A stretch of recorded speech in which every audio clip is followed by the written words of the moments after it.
Hello guys, নমস্কাৰ মই শিখা আপোনালোক সকলোকে মোৰ চেনেললৈ স্বাগতম জনাইছো আপোনালোকে গম পাইছে মই মোৰ চেনেলটোৰ নাম সলনি কৰিছো যেহেতুকে মোৰ চেনেলৰ নাম দিয়া আছিল শিখামণি পাকঘৰ কিন্তু মই মোৰ কামৰ ব্যস্ততাৰ বাবে প্ৰায় ৰেচিপি দিবলৈ অসমৰ্থ দৰে হৈছো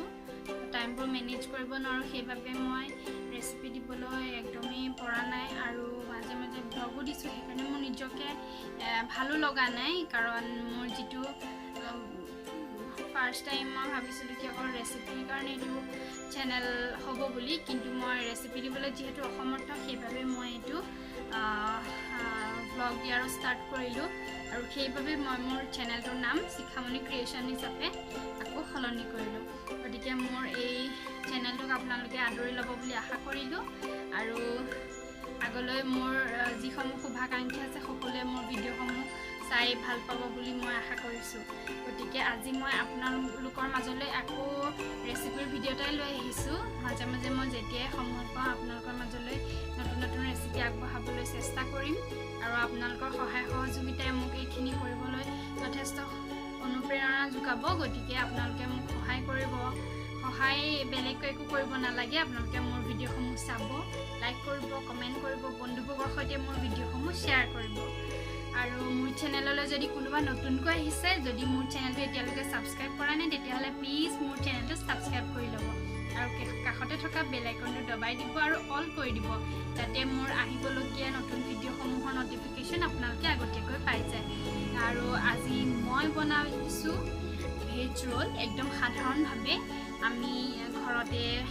কিদৰে মছলাবিহীন ভেজ ৰোল খাব পাৰো এটা খুব সাধাৰণ ৰেচিপি আপোনালোকৰ মাজলৈ লৈ আহিছো ল'ৰা-ছোৱালীবিলাকে খাই খুব ভাল পায় মই কিন্তু ফাষ্ট ফুডৰ বস্তুবোৰ খাই খুবেই বেছি ভাল পাওঁ আৰু সেয়েহে আপোনালোকৰ মাজলৈ আগবঢ়াইছো গতিকে মোৰ ভিডিঅ'টো স্কিপ নকৰাকৈ শেষলৈকে চাবচোন আৰু কেনেকুৱা পায় মোক কমেন্ট কৰি জনাব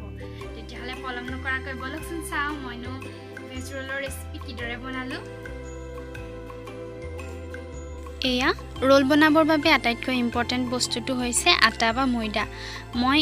ৰোল বনাবলৈ ময়দা ব্যৱহাৰ কৰিছো মই 5খন ৰুটি বনাম সেইবাবে মই হাতৰ মুঠিৰে 5 মুঠি ময়দা লৈছো আৰু ইয়াতে দি দিছো মই অকনমান নিমখ আৰু দিছো ইয়াতে 3 চামুচ ৰিফাইন্ড অইল এতিয়া মই এই ময়দাখিনিৰ লগত তেলখিনি আৰু নিমখখিনি খুব ভালদৰে মিক্স কৰি লম আৰু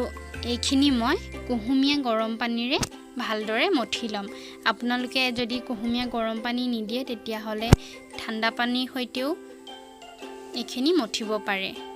মই কুহুমীয়া গৰম পানী দি মঠো কাৰণ তেতিয়া ৰুটিখন খাবলৈ কোমল হয় এতিয়া মোৰ এয়া হৈ গৈছে আৰু মই এয়া অলপ সময়ৰ বাবে ৰাখি দিম আৰু ইয়াত যিখিনি ভেজিটেবলছ ব্যৱহাৰ কৰিম সেইসমূহ মই কাটি তৈয়াৰ কৰি লম এয়া মোৰ ভেজিটেবলছ খিনি কাটি হোৱাৰ পাছত এইখিনি এতিয়া মই 5টা বল বনাই লৈছো আৰু ভালদৰে ইয়াতে অলপ শুকান ময়দা লৈ ৰুটিটো বেলি লম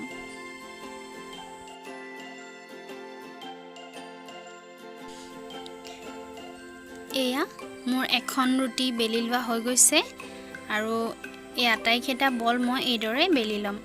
এতিয়া মই গেছত তাৱা এখন পাতি দিছো আৰু এইখিনি প্ৰথমতে মই এইদৰে শুকানকৈ ভাজি লম আৰু এক সাইড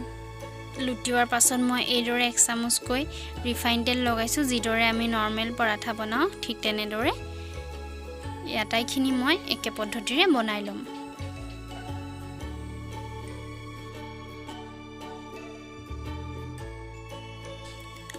এয়া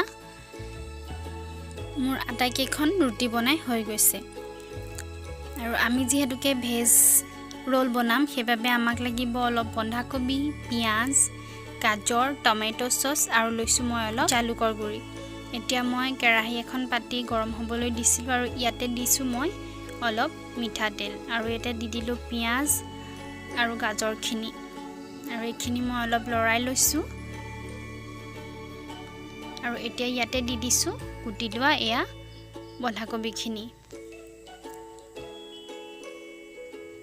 আৰু এইখিনি মই এতিয়া ইয়াতে দি দিম জুখমতে নিমখ হালধি আৰু খুব ভালদৰে মিক্স কৰি লম আৰু এইখিনি মিডিয়াম ফ্লেমত মই প্ৰায় 3 পৰা 4 মিনিট সময় ভাজি লম আৰু এতিয়া মই ইয়াতে দি দিছো জালুকৰ গুৰিখিনি আপোনালোকে যদি জ্বলা কমকৈ খায় তেতিয়া হলে অকনমান দিব পাৰে জালুকৰ গুৰি মই 2 চামুচ দিছো যেহেতুকে মই জালুকৰ ফ্লেভাৰটো আৰু ইয়াৰ যেটো টেষ্ট হয় মই খুব বেছি ভাল পাওঁ আৰু এতিয়া 2 মিনিট মান হৈ গৈছে আৰু ইয়াতে দি দিছো মই 2 চামুচ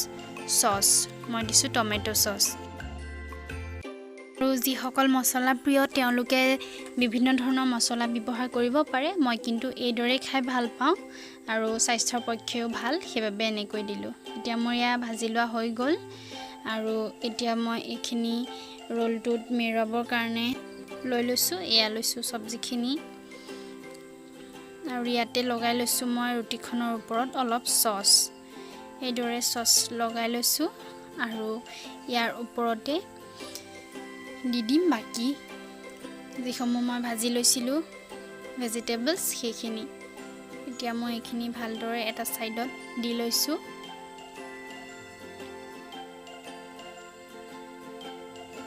আৰু এতিয়া ভালদৰে এইখিনি মেৰুৱাই দিম এয়া মই মেৰুৱাই ললো আৰু এয়া লৈছো মই এখন টিস্যু পেপাৰত ৰোলটো এইদৰে মেৰুৱাই মই ইসফালৰ পৰা এইদৰে মুকুটাই দিছো যাতে ইয়াৰ যিবোৰ ভেজিটেবলছ ভিতৰ আছে সেইসমূহ ওলাই নাহে খাওঁতে তেতিয়া অসুবিধা নহয় এয়া মোৰ ৰোল একদম ৰেডি হৈ গল সব ইমান ধুনীয়া হৈছে দেখিবলৈ আৰু দেখিবলৈ যেনেকৈ হৈছে খাবলৈ ঠিক তেনেদৰে বহুত সোৱাদীয় হয় আপোনালোকে যদি এইদৰে কম মছলা ব্যৱহাৰ কৰি খাই ভাল পায় তেতিয়াহলে প্লিজ এবাৰ বনাই খাই চাব খুব ভাল পাব তেতিয়াহলে আজিলৈ বাই বাই